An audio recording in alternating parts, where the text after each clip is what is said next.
안녕하세요. 사연 읽어주는 남녀입니다. 누구나 살다 보면 힘든 일을 겪고는 하죠. 그런데 지금 이곳에 너무 큰 괴로움에 힘들어하는 사람이 있습니다. 이 사람에겐 도대체 어떤 일이 있었던 걸까요? 그럼 오늘의 사연 시작하겠습니다. 상철아, 안 돼. 남편이 또 꿈을 꾸는가 봅니다. 괴로운 듯 불러대는 그 이름, 벌써 몇 달째 밤마다 잠꼬대 속에 등장하는 인물입니다. 도대체 누구냐고 물어도 모른다고만 하는 남편. 여자도 아닌 남자를 밤마다 부르는 우리 남편에게 도대체 어떤 일이 있는 건지, 그리고 그 사람은 진짜 누구인지 너무 궁금합니다. 엄마, 생신 축하드려요. 어설픈 미역국에 울퉁불퉁 계란말이, 삐뚤이 소시지 볶음까지 한 상 차려놓고 저를 기다리는 우리 집 든든한 장남과 귀염둥이 막내가 아침부터 예쁜 카드와 선물을 내미네요. 선물을 열어보니 핑크색 꽃무늬 스카프가 들어있습니다. 어머 예뻐라. 이걸 누가 산 거야? 돈이 어디 있다고. 내 용돈 모은 걸로 마트 가서 샀어요. 마음에 들어 엄마? 그럼 세상에 우리 막내가 이런 것도 고를 줄 아네. 판매하시는 아줌마한테 여쭤봤어요. 40세가 제일 좋아하는 걸로 골라달라고. 엄마, 저는 시간이 없어서 이거. 뭐야? 세상에 우리 아들 1등 한 거야? 성적 나왔냐고 했더니 아직이라고 했잖아. 그냥 엄마 생일에 맞춰서 서프라이즈 하려고 했어요. 어머, 우리 아들 장하기도 해라. 어떤 선물보다 최고의 선물이네. 얘들아, 고마워. 제 나이인 41. 100세 시대라 40이면 청춘이라고 하지만 그래도 벌써부터 여기저기 쑤시고 아파 아침에 일어나기가 힘들어지니 곧 갱년기가 오려나 봅니다. 그뿐인가요? 얼굴에 주름도 생기고 가끔 흰머리도 보이는 걸 보니 세월에는 장사가 없다는 말을 느끼게 합니다. 그래도 이렇게 생일날 아침에 우리 아이들이 끓여준 싱거운 미역국에 최고의 선물까지 받고 보니 너무 행복하네요. 너무 맛있다. 간도 딱 맞고. 아빠도 계셨으면 좋았을 텐데. 아빠는 엄마 생일인데 갑자기 어디를 간 거야? 너무해. 그러니까 엄마는 아빠가 어디가 좋아서 결혼했어? 무뚝뚝하고 엄마 생일도 기억 못하고. 아빠? 아빠는 엄마의 히어로야. 히어로? 그렇습니다. 전 처음부터 평범한 남자를 만난 것이 아닌 세상을 구한 히어로를 택한 것이죠. 제가 대학을 졸업하고 초등학교 선생님으로 부임을 했을 때입니다. 마냥 귀엽고 사랑스러울 줄로만 알았던 아이들은 어렸던 저에겐 감당하기 어려운 꼬마 악당들이었죠. 여기저기 교실을 뛰어다니다 넘어져서 울고 급한 김에 옷에 실례를 하기도 하고 시도 때도 없이 엄마를 찾는 저학년부터 삐지고 싸우고 고자질하는 고학년까지 하루가 어떻게 지나갔는지 모를 정도로 녹초가 되었습니다. 그런데 이 아이들을 데리고 현장 학습이라니요. 겨우 25이었던 저에겐 감당하기 어려운 일이었습니다. 아이들 안전에 만전을 기하기 바랍니다. 첫째도 안전, 둘째도 안전, 셋째도 안전입니다. 그토록 안전을 외쳤건만 그날 저희 반 아이들 둘에게 사고가 났습니다. 아이들과 점심을 나누어 먹고 있던 바로 그때였죠. 화장실을 간다던 우리 반 남자아이 2명이 보이지 않았습니다. 5학년이나 되는 아이들이라 둘씩 짝을 지어 보냈는데 시간이 지나도 돌아오지 않는 거예요. 학교는 발칵 뒤집혔고 아이들을 찾느라 선생님들은 비상이 걸렸습니다. 저 또한 두려움에 앞이 보이질 않았고 식은땀이 온몸에 흐르더군요. 종훈아, 지석아! 모두 합심해서 찾고 있을 그쯤일까요? 아이 하나가 울면서 뛰어오는 거예요. 선생님! 선생님! 화장실에 갔던 2 아이 중 하나였죠. 옷은 진흙으로 엉망이 되어 있었고 팔에는 나무에 쓸린 듯한 상처들이 나 있었습니다. 종훈이가 바위 틈에 있어요. 울면서 이야기하는 아이를 따라 선생님들은 헐레벌떡 사고 장소로 뛰었죠. 2 아이는 화장실을 갔다가 다람쥐를 발견을 했답니다. 다람쥐에게 도토리를 갖다 주겠다며 쫓던 두 아이는 그만 산 밑으로 미끄러졌고 지석이는 겨우 올라왔지만 종훈이는 바위 틈에 발이 껴서 꼼짝을 못하고 있었던 거죠. 지들끼리 빼보려고 애를 쓰다가 온 모양입니다. 종훈아, 괜찮니? 잠깐만, 선생님이 꺼내줄게. 걱정 마. 이렇게 말은 했지만 경사가 가파른 그곳까지 내려가는 것조차 쉽지 않아 보였고 자칫하면 더 큰 사고가 날 수도 있어서 모두 안타까워만 했습니다. 119에 신고해요, 빨리. 예. 지금 하고 있습니다. 아이는 공포에 떨고 있었고 저는 아무것도 할 수 없는 상황에서 그저 아이를 달랠 수밖에 없었는데요. 종훈아, 조금만 기다려. 금방 119 아저씨 오실 거야. 선생님, 무서워요. 겁에 질린 채 몸이 굳은 종훈이의 모습에 저는 미칠 것 같았습니다. 그때였죠. 어디선가 날아온 로프줄이 나무를 감싸듯 돌다가 걸렸습니다. 우리의 시선은 모두 로프 끝으로 향했고 그 끝에 어느 남자 한 명이 로프줄을 잡고 있었죠. 그리고는 영화에서도 본 것 같은 날렵한 몸짓으로 로프를 잡고 내려가더니 한 손에는 로프줄을, 한 손에는 아이를 안고 올라오고 있었습니다. 저희는 모두 그 모습을 지켜보았고 순식간에 아이를 저희 곁에 내려놓더군요. 아이는 그제야 긴장이 풀렸는지 울기 시작했고 가벼운 찰과상은 입었지만 크게 다친 곳 없이 무사히 곁에 돌아온 종훈이가 고마워 저 또한 종훈이를 안고 엉엉 울었습니다. 그리고 우리 종훈이를 구해준 분에게 인사를 하려고 하는데 이미 사라지고 없더군요. 영화 속 히어로. 그분은 조용히 자신의 임무를 다하고 그 자리에서 흔적도 없이 사라졌습니다. 그날 이후 학교에서는 그 히어로의 이야기로 꽃을 피웠고 저는 그 히어로 덕분에 무사히 학교 생활을 지속할 수 있었습니다.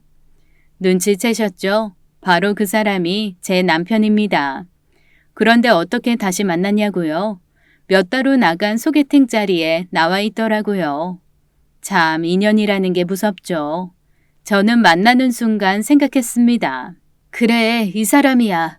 이렇게 감사 인사를 하게 되네요. 저 모르시겠어요? 저는 너무 잘하는데. 저를요? 저는 우리의 인연을 설명했습니다.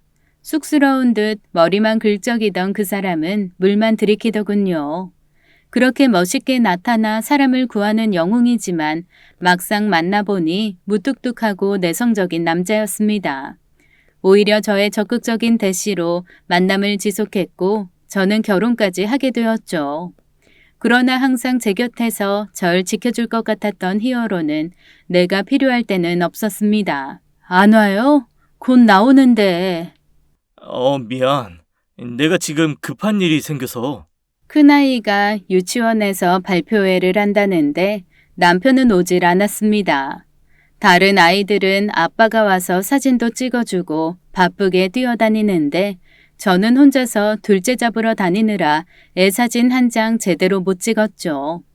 알고 보니 차를 타고 오다가 택시를 잡지 못한 임산부를 보고 그냥 지나치지 못해 병원까지 데려다주고 왔답니다. 그뿐인가요? 우리 아버지 환갑연에는 치매 할머니가 길을 잃었다고 병원까지 모셔다 드리느라 2시간이나 늦게 왔더라고요. 남들은 참 좋은 일 한다 대단하다 하지만 아내인 저로서는 매번 다른 사람에게 남편을 양보해야 하는 것이 속이 상했습니다. 그래도 어쩌겠어요. 제가 택한 사람인데. 미안. 그래도 아빠 아니었으면 아기 엄마가 길에서 아이를 낳을 뻔했다고. 아들이 어머니 찾았다고 얼마나 좋아했는지 몰라. 당신이 경찰이야. 그냥 신고만 하면 되지. 뭘 그렇게까지 해. 그때마다 남편은 우리 반 아이를 구했던 그때의 만남을 상기시키며 저를 더 이상 아무 말도 못하게 합니다. 당신 내가 그때 신고만 하고 바로 안 구했으면 어떻게 되었을까? 그래, 또 그 이야기. 사실 그렇게 이야기는 했지만 남편은 우리 가족을 위해 최선을 다했고 그런 남편은 우리 가족에겐 존경의 대상이었죠. 그 사건이 일어나기 이전까지는 말입니다. 여보, 기억은 하고 있네? 당연하지.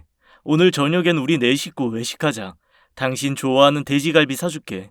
난 소갈비 좋아하는데 지난번에 형부가 사준 그 집 맛있더라. 그래, 알았어. 당신 생일인데 내가 소갈비 쏜다. 예약해 놓을 테니까 6시 반까지 애들하고 나와. 당신 오늘은 진짜 딴짓하기 없기다. 나 그럼 진짜 화낼 거야. 알았어. 걱정 마. 다른 데 한눈 안 팔고 당신한테 직진할게. 환하게 웃는 남편의 목소리가 핸드폰을 타고 넘어왔습니다. 이따 아빠가 갈비 사준다고 갈비집으로 오래. 막내 너는 학원 선생님한테 이야기하고 늦지 않게 들어와. 갈비란 말에 아이들은 탄성을 질렀고 저는 그런 아이들을 보며 행복했습니다. 시간이 되었고 아이들은 우당탕 소리를 내며 집으로 왔죠. 안 늦었지 엄마? 그래. 출발하자. 막내가 해준 스카프를 두르고 저는 갈비집으로 향했습니다. 워낙 유명 맛집이라 사람들은 이미 가득 차 있었고 저희는 호란 창가 쪽에 안내를 받아서 앉았죠. 우와, 갈비 냄새 끝난다. 빨리 먹고 싶은데. 기다려. 아빠 오시면. 소갈비 맞지 엄마?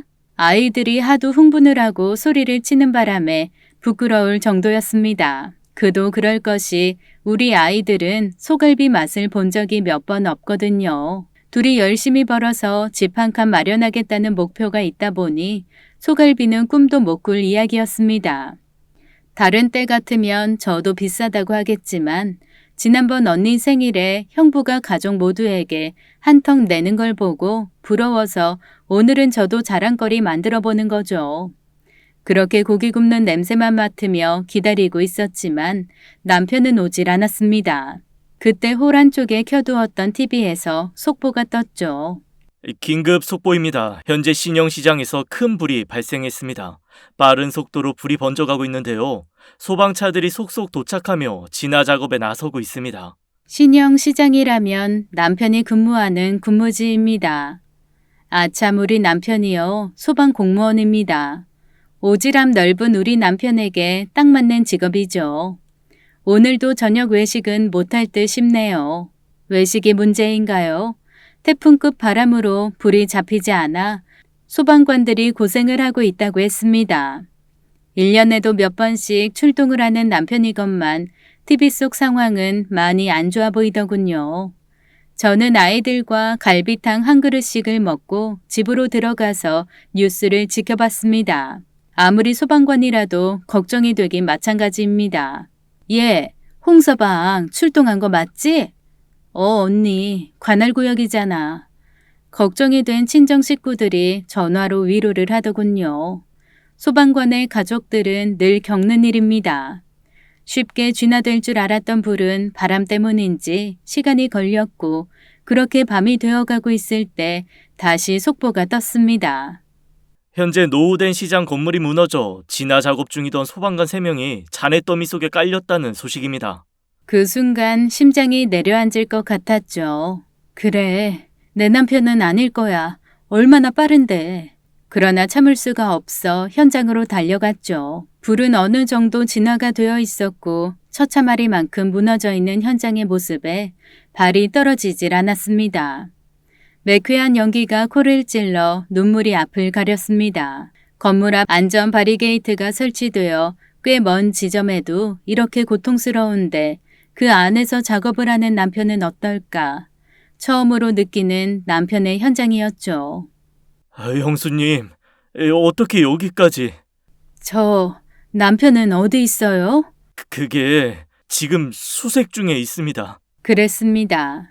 잔해 더미에 깔린 3명 중 한 사람이 남편이었습니다.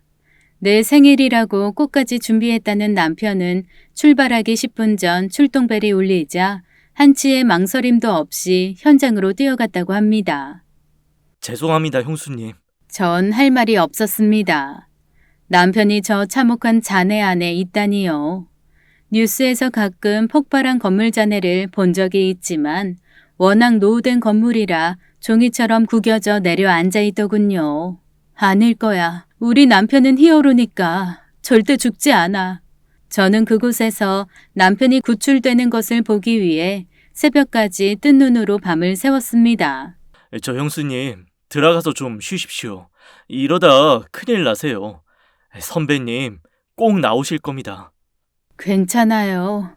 전 그래도 이렇게 편한 곳에 있는데요. 남편은 저기 저 깜깜한 곳에서. 우리 남편 아시잖아요. 가족보다 더 남을 생각하던 사람인 거. 얼마나 많은 사람들을 구했는데요. 여기서 잘못되면 그건 너무 말도 안 되죠. 저는 할 수 있는 것이 없어 두 손을 꼭 붙들고 주문 외우듯 남편이 살아올 것을 속으로 외쳤습니다. 오래된 시장 건물은 부실하기 짝이 없었고 콘크리트 철근들이 뒤엉켜 소방관들의 생사조차 알 수가 없었습니다. 그리고 얼마 후 2명의 소방관이 숨진 채 밖으로 실려 나왔어요. 남편은 아니었지만 그 모습을 본 전 혼절을 하고 말았죠. 엄마, 정신 차려봐. 깨어보니 병원 응급실이더군요. 우리 아이들이 울면서 저를 깨우고 있었습니다. 아빠는? 아빠 살았어. 뭐? 아빠가 살았다고? 진짜야? 전 링거 바늘이 있다는 것도 잊고 벌떡 일어나 두리번거렸죠. 그때 제 눈앞에 누워있는 나의 히어로. 정말 살아있었습니다.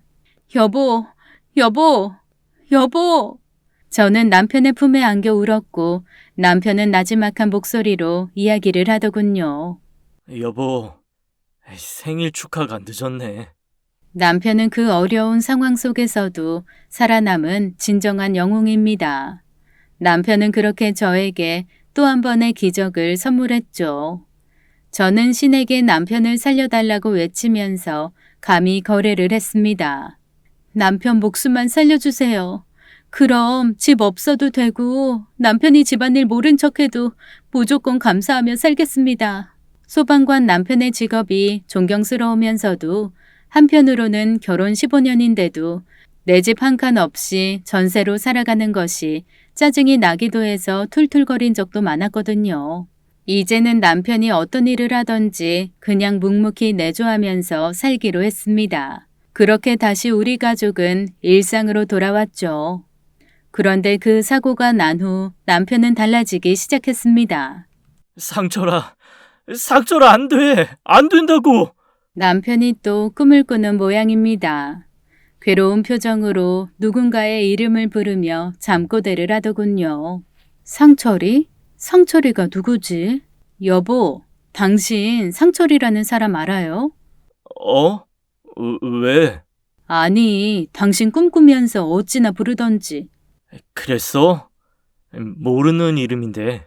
아, 그래요? 전 그냥 튀어나온 이름이라고만 생각했죠. 우리 준식이 이번에 또 1등 했대요. 담임선생님이 대학 입학 원서 쓰는데 서울대 넣을 수 있겠다고. 그래, 잘했네. 주말 아침 오랜만에 모인 내 식구. 준식이의 전교 1등으로 한껏 분위기가 고조되어 있었지만 남편의 반응은 왠지 시큰둥했습니다. 나 나가봐야 하는데. 오늘 쉬는 날 아니에요? 근데 가봐야 할 곳이 있어서. 아빠, 저랑 자전거 타러 고수부지 간다고 하셨잖아요. 아, 그랬나? 미안. 다음에 가자. 어디 가는데요? 애랑 약속도 안 지키고. 나도 내 시간이 있는 거지. 갑자기 짜증을 내는 남편을 보면서 저희 가족은 당황을 했습니다. 한 번도 그렇게 짜증을 낸 적이 없는 사람이거든요. 그렇게 바쁜 듯 나가버리는 남편. 아빠 이상해. 내가 맨날 1등 하니까 쉬운 줄 아나 봐. 준식이도 섭섭했나 봅니다. 하긴 학원 한번 제대로 보낸 적 없는 앤데 계속 1등을 하는 것이 얼마나 대견하고 고마운 일이겠어요. 아빠가 피곤해서 그런가 보다. 왜 쉽다고 생각하시겠어? 나도 피곤해. 아침에 일어나려면 얼마나 졸립고 피곤한데. 아빠는 한 번도 날 데려다 주신 적도 없잖아요. 관심도 없고. 그럴 리가 있니? 워낙 표현 잘 안 하시는 분이니까. 약속도 맨날 안 지켜. 벌써 몇 번째인데 자전거 타러 간다고 한 게. 아이들 둘이 남편에 대한 불만이 많았습니다. 아무리 아빠가 자랑스럽다고 해도 아이들 입장에서는 서운하고 이해 안 되겠죠. 애들하고 약속은 좀 지켜요. 남들 일엔 그렇게 잘나서면서 아이들 너무 섭섭해 하잖아요. 미안해. 하지만 시간이 갈수록 남편의 행동은 이상했습니다. 도대체 밤마다 부르짖는 상철이는 누구인지, 쉬는 날마다 어디를 가는 건지. 그러던 어느 날 직장에서 전화가 왔습니다. 출근을 안 했다고요? 그럴 리가요. 새벽에 나갔는데.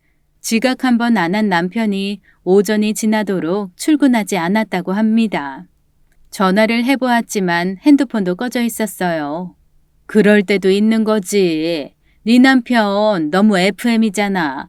한 번씩 일탈해도 나쁘지 않아. 언니는 아무렇지 않게 이야기했고 갱년기가 다가오면 흔히 있을 수 있는 일이라 생각을 했죠. 그러나 그날 밤이 되어도 다음 날 새벽이 되어도 남편은 연락이 없었고 슬슬 불안해졌습니다. 백방으로 수소문해 보았지만 남편의 지인들 누구도 남편의 소식은 모르더군요. 그런데 다음 날 아침이었습니다. 저 여기 병원 응급실인데요. 홍성훈 씨 보호자 되시죠? 예, 맞는데요. 등골이 오싹해졌습니다.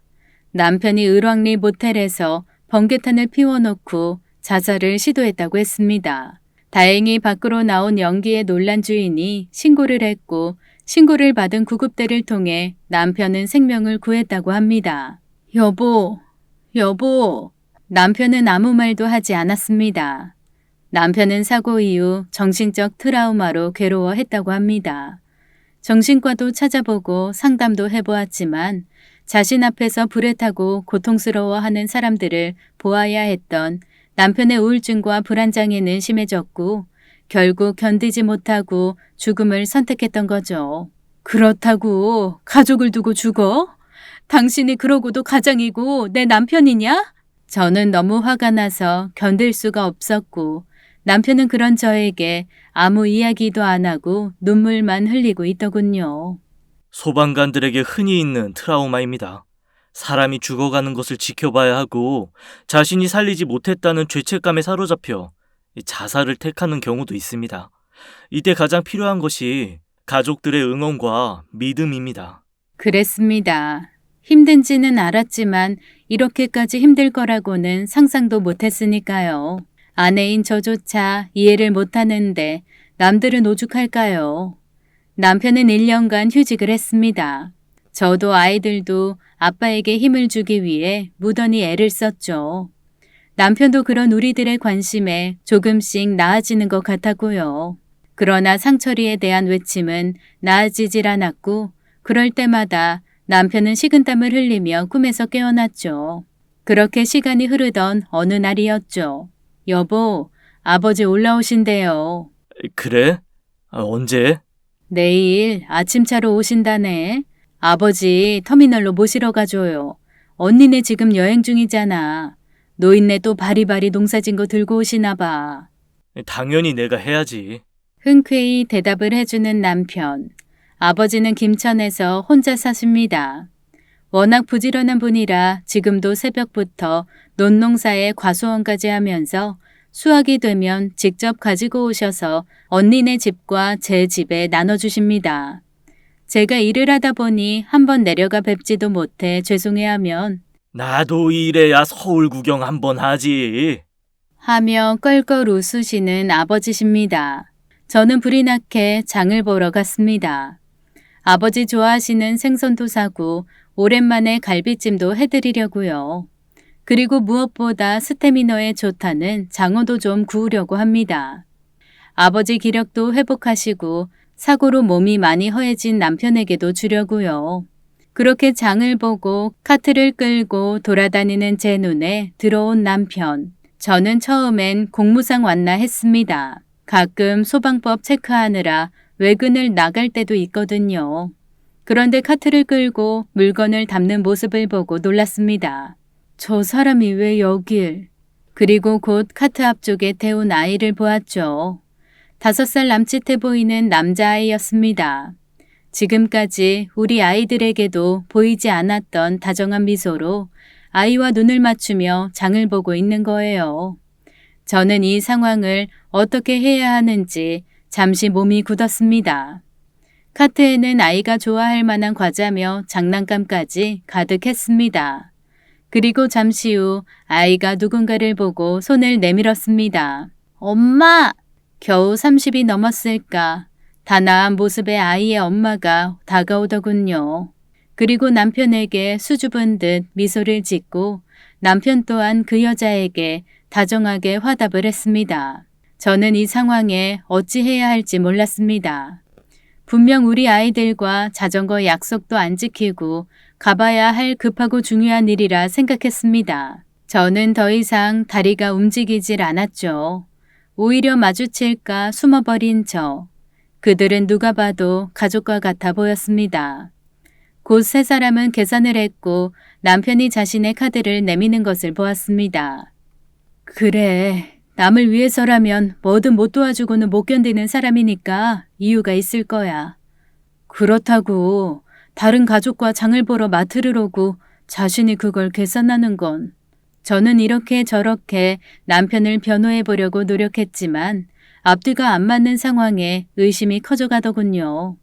그날 그렇게 모른 척 집에 돌아온 저는 밤 늦게까지 안 들어오는 남편을 기다리며 많은 생각에 젖었습니다. 그 여자는 누굴까요? 상철이는 저 아이일까요? 한번 의심을 하면 꼬리에 꼬리를 문다더니 남편이 집에 돌아올 때까지 저는 머릿속으로 각종 상상을 했습니다. 남편은 12시쯤 좀 넘어 들어와 피곤하다며 샤워를 하고 잠자리에 들더군요. 여보, 오늘 어디 갔었어? 친구 만나고 왔어. 아버지 오신다고 해서 장보고 음식도 준비했는데 당신 좋아하는 장어도 샀어요. 내일 아버지 11시 도착인데 늦지 않게 갈 수 있죠? 내일인가? 오늘 아침에 이야기했잖아. 내일이라고. 저는 약간 감정이 섞인 목소리로 대답을 했습니다. 어쩌지? 내일 못 나갈 것 같은데. 그게 무슨 소리예요? 깜빡했는데 내일 중요한 일정이 있어서 미안. 택시 타시라고 하면 안 될까? 진짜 너무하네. 겨우 1년에 한두 번 오시는 장인어른이에요. 그동안 당신 바쁘다고 형부가 항상 아버지 모시러 나가고 했는데 겨우 한 번 부탁한 일을. 혼자 외롭게 계시다가 자식들 농사 지은 거 먹인다고 그 무거운 거 싸우시는 거 알면서 어떻게 이럴 수가 있어? 미안해. 그동안 최대한 남편에게 맞추느라 애를 써왔는데 아까 다른 여자와 장을 보던 모습에 저는 참던 감정이 올라온 모양입니다. 당장이라도 묻고 싶었지만 자살까지 시도했던 남편의 치료기간이란 생각에 꾹 참았습니다. 그 말을 내뱉는 순간 그동안 가지고 있던 신뢰가 깨진다는 두려움이 있어서죠. 그러나 저도 어쩔 수 없는 사람입니다. 당신 오늘 뭐 했어요? 친구 만났다고 했잖아. 친구? 친구 누구? 당신은 모르는 친구야. 내가 모르는 친구가 어디 있는데. 오늘따라 왜 이래? 남편은 그 순간 화를 벌컥 냈고 의심하는 나를 보며 화가 난 듯 나가버리더군요. 저는 그런 남편을 보면서 기가 막혔습니다. 그 여자가 친구라는 건지 도대체 왜 제대로 말을 못하는 건지요. 남편은 그날 밤 술에 취해서 들어왔습니다. 치료를 한다며 술을 마시지 않던 남편인데 말입니다. 그날 밤도 남편은 잠꼬대를 했어요. 상철아, 가지 마! 애절하게 불러대는 상철이. 남편은 모르는 이름이라고 했지만 전 그렇게 반복적으로 같은 사람을 찾는 것이 이상하다고 느껴졌죠. 이 답답한 심정을 풀어야만 했어요. 답답함에 같은 학교에서 선생님으로 일을 하는 동창에게 하소연을 했죠. 오 선생 남편 혹시 다른 여자 있는 거 아니야? 무슨 소리 하는 거예요? 힘들어서 그래요. 얼마나 반듯하고 가정밖에 모르는 사람인데. 그럼 물어보든가 그 여자가 누구냐, 그 아이가 누구냐 하고. 못 물어보겠어. 괜히 그랬다가 아무것도 아닌 일에 그 사람 의심하는 거 되면 어떻게 하라고. 이제 겨우 안정 찾아가는데. 그래도 여자의 육감이라는 게 있잖아. 찜찜한 건 뭐가 있다는 거야. 한번 뒤쫓아봐. 그걸 어떻게 해. 참, 오 선생 진짜 속 편한 소리 하고 있네. 의심하고 있는 것보다는 그게 나아요. 요즘 자기 얼굴 엉망인 거 알지? 푸석푸석하고. 잠을 못 자니까 그런가 봐. 그때 전화가 왔어요. 아버지, 도착하셨어요? 제가 택시 연락했거든요. 곧 도착할 거예요. 김서방이 나왔는데 무슨 택시를 불러? 예? 김서방이요? 오늘 바쁘다고 했는데. 그러니까 이 바쁜 사람을 여기까지 보내. 이 나라 일하는 중요한 사람을. 저 그 사람 좀 바꿔주세요, 아버지. 여보세요? 여보, 어떻게 된 거야? 바빠서 못 간다더니. 일정 조정했어. 아버님 택시 타시면 멀미하시잖아. 내가 가면서 아버님하고 점심 먹고 집에 모셔다 드릴 테니 걱정 말고 일해. 고마워, 여보. 그리고 오해하고 있을 동료에게 그날 일을 전해주었어요. 내가 오해한 건가 봐. 그러게요. 그렇게까지 장인어른한테 잘해주는 사위 없어요, 없어. 오 선생이 잘못했네. 어젯밤 퇴근했던 제 자신이 너무 부끄러웠습니다. 그날 남편은 점심에 아버지 좋아하시는 장어구이 집에 모시고 가서 거하게 대접을 했다고 합니다. 저녁에 집에 들어갔더니 아버지는 어찌나 남편 칭찬을 하시던지 참 우리 딸 시집 잘 갔다. 김서방 같은 남편은 없어. 장어 구워서 다 내 앞에 놔주고 그 힘든 일 하면서 힘든 내색 한 번 없더라. 너 잘해. 예, 아버지. 그렇게 아버지는 다녀가셨습니다. 그날 이후 저는 남편에 대해 더 이상 이상한 생각을 안 하기로 했죠. 남편의 표정도 점점 밝아졌고 아이들에게도 예전과 같이 충실한 아빠가 되었습니다. 너 건강한 정신은 건강한 신체에서 오는 거야.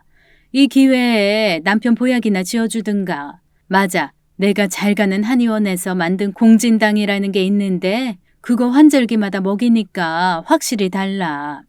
홍서방도 곧 50이잖아. 형부가 체력이 떨어진다며 하소연하던 언니가 이젠 저희 남편을 걱정해 주네요. 그러고 보니 남편의 나이가 벌써 46입니다. 저만 나이 먹었다고 힘들다고 했지 저보다 4살이나 많은 남편은 늘 건강하다고만 생각했던 거죠. 2년 전 소방 가족들을 초청한 적이 있습니다. 보기엔 별거 아닌 것 같았는데 소방호스가 일반인이 두 손으로 들어도 힘들 정도의 무게더군요. 거기에서 세차물이 나가는데 저희 모두 잡아보고 휘청했어요. 그뿐인가요? 소방복을 입는 순간 더운 건 둘째치고 얼마나 무겁던지 입고 있는 자체가 고통이었습니다. 그렇게 몇 분이 지나니 땀도 땀이고 지쳐서 쓰러지겠더군요. 얼마나 강한 체력을 요하는 직업인지 남편이 얼마나 대단한 사람인지를 새삼스럽게 느꼈던 시간이었습니다. 그런데도 히어로인 남편을 생각하며 그의 몸 관리에는 소홀했던 것 같아요. 전 큰맘 먹고 한 알에 5만 원이나 하는 공진당을 10알이나 사왔죠. 이게 뭐야? 당신 보약. 갑자기 무슨 보약을. 언니가 형부 환절기마다 이걸 먹이는데 확실히 체력이 좋아진다고 하더라고. 당신 요즘 힘도 없고 밤마다 잠꼬대 하는 거 보니까 기력도 딸리는 것 같아서. 뭐하러? 아버님이나 사드리지. 일단은 당신부터 살려놓고 보려고. 난 요즘 놀고 먹잖아. 힘든 건 당신이니 당신이 먹어. 자상한 남편, 여전히 절 사랑하나 봅니다. 그런데 며칠 후 냉장고에 넣어둔 약이 없어졌더군요. 약이 어디 갔지? 그거 내가 다른 사람 줬어. 뭐? 당신도 안 먹는 것 같고 나도 한 알 먹어보니 입에 안 맞아서. 그럼 약이 안 맞을 수도 있지. 그 비싼 걸 누굴 줘? 남편의 오지랖이 또 시작되었다고 생각했죠. 어디 또 폐지 줍는 할머니나 경비 아저씨 드린 게 틀림없습니다. 겨울에 제가 사준 목도리를 시장에서 김밥하는 할머니한테 드리고 와서 저랑 싸운 적이 있었거든요. 속이 상했지만 남편이 다시 제자리로 돌아왔구나 하는 생각으로 위로를 삼았습니다. 그런데 나 네 남편 봤어. 어디서? 우리 동네서 어제 저녁에. 뭐? 니네 동네? 어제 저녁이면 친구들 만나 술 한잔 한다고 했는데. 친구들? 요즘 남편 쉬니까 그동안 못 만났던 친구들 만나느라 주말마다 바쁘거든. 그래? 근데 거기 웬 여자랑 있던데? 아이도 함께. 그래서 인사하려다가 좀 분위기가 이상해서 그냥 모른 척했지. 여자? 아이? 갑자기 얼마 전 보았던 그 여자와 아이 생각이 났습니다. 잘못 본 거 아니야? 잘못 보긴 네가 나랑 같이 샀던 티셔츠 입고 있더라. 우리 남편 것도 같은 걸로 샀잖아. 맞아. 그거 입고 나갔어. 근데 그냥 아는 사람이겠지. 너도 알잖아. 우리 남편 오지랖 넓은 거. 내가 그걸 모르니? 그런 수준이 아니더라고. 언뜻 보면 가족인 줄 알겠더라고. 전화를 끊고 나니 마음이 너무 불편했습니다. 그날 남편이 들어왔기에 조심스럽게 물었죠. 여보, 어제 저녁에 친구들 만나고 왔다고 했지? 왜? 아니, 내 친구 상미가 당신을 먼발치서 봤나 봐. 그래? 근데 왜 아는 척 안 하고? 뭐 자기도 다른 사람들하고 있고 당신도 바쁜 것 같아서. 맞아. 상미 씨가 그 동네 살지? 근데 당신이 어떤 여자랑 있었다고 하던데 웃기지? 아, 친구 와이프랑 아이야. 남편은 아무렇지도 않게 이야기를 했고 저는 그런 남편에게 더 이상 아무 말도 못했습니다. 잘 이겨내고 있는 남편을 신경 쓰이게 하고 싶지 않았거든요. 그런데 그 여자와 아이의 이야기는 거기서 끝나지 않았습니다. 토요일 아침 남편은 아침부터 나갈 준비를 하더군요. 어디 가요 또? 산에 다녀오려고. 그럼 같이 가요. 혼자 가지 말고. 친구하고 같이 가는 거야. 아, 그래요? 더 이상 같이 간다는 말을 하지 못했습니다. 그러나 그 의문의 여인과 아이가 신경이 쓰여서 더 이상은 참기 힘들더군요. 안 되겠다 싶어 남편을 뒤쫓기로 했죠. 마침 언니가 외국 나가면서 우리 집에 세워둔 차가 있어서 저는 그것을 타고 남편을 쫓아갔어요. 남편은 워낙 운전을 얌전하게 하는 사람이라 남편의 차를 뒤쫓는 것은 어려운 일이 아니었습니다. 남편의 차는 경기도 외곽의 한 신도시로 빠졌고 그리로 작은 아파트에 서더군요. 분명 동료들과 산에 간다고 했던 남편인데요. 그때 아파트 입구에 차가 섰고 그 앞에서 남편의 차를 기다린 여자가 보이더군요. 가만히 보니 그때 그 마트에서 만난 여자였습니다. 그리고 그 아이도요. 저는 운전대를 잡은 손이 부들부들 떨렸습니다. 남편은 차에서 내려 아이를 번쩍 들어안으며 반가움을 표시했고 차에 태웠습니다. 그리고 차는 출발을 했죠. 그래, 오늘은 내가 기어코 현장을 잡고 말 거야. 믿었던 남편에 대한 배신감으로 치가 떨렸지만 침착하게 다시 남편의 뒤를 따라갔습니다.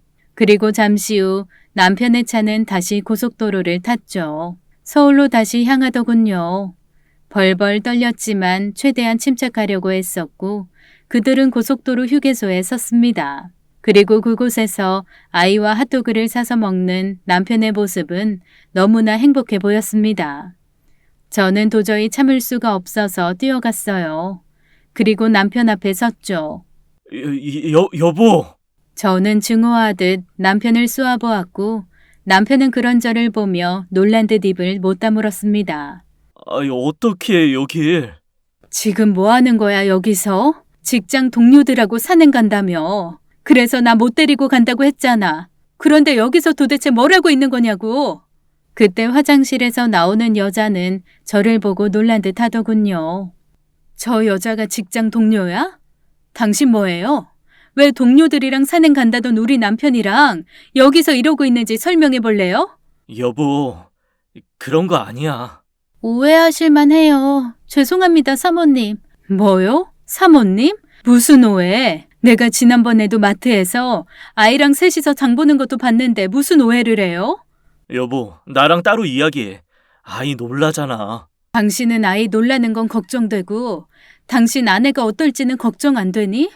주말마다 나가서 당신이 만나는 여자가 이 여자인 거 내가 모를 줄 알았어? 당신 혹시 또 다른 생각할까 봐 내가 지금까지 얼마나 조심스러워하면서 불안하게 살았는데 어떻게 이렇게 배신을. 저도 모르게 눈물이 터지더군요. 저의 말을 잠잠히 듣고 있던 남편은 저의 손을 잡고 저를 차로 데리고 갔습니다. 듣지 않겠다며 뿌리치려는 제 손을 놓칠세라 두 손을 꽉 잡고 고개를 숙인 채 힘겹게 이야기를 털어놓더군요. 남편은 그때 그 시장 화재로 두 후배 동료를 잃었습니다. 그중 한 후배는 남편의 직속 후배였고 들어온 지 한 달도 채 되지 않은 신입 소방관이었답니다. 다른 직업을 가지고 있다가 남편의 히어로 소식을 우연히 듣고 남편과 함께 일하고 싶어 소방관 공무원 시험을 보고 남편의 관할 구역으로 온 후배였죠. 유난히 남편을 따르고 좋아했던 그 후배는 그날 남편과 함께 진화를 위해 첫 현장으로 나가게 된 것이고 함께 진화 작업을 하던 중이었답니다. 이때 건물이 무너졌고 남편과 함께 잔해더미에 갇혔던 그 후배는 건물이 더 이상 무너지지 못하도록 잔해를 온몸으로 바치고 남편을 위해 버티다 순직하고 말았습니다. 남편은 그 후배 덕분에 살아났고 결국 가족의 품으로 돌아온 거죠. 상철이는 그 후배의 이름이었습니다.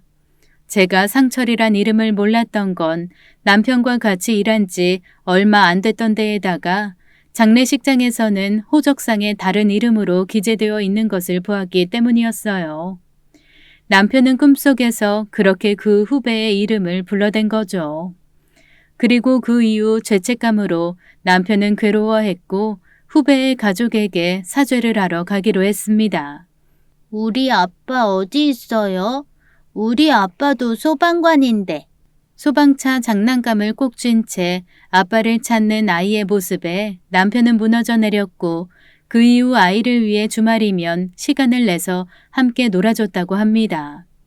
누군가를 구해주기만 했지 자신으로 인해 누군가 죽었다는 것을 받아들이지 못한 남편은 그렇게라도 그 가족들에게 도움이 되고 싶었다고 합니다. 미안해. 당신한테 이야기 못한 건 진짜 미안해. 차마 이야기할 수 없었어.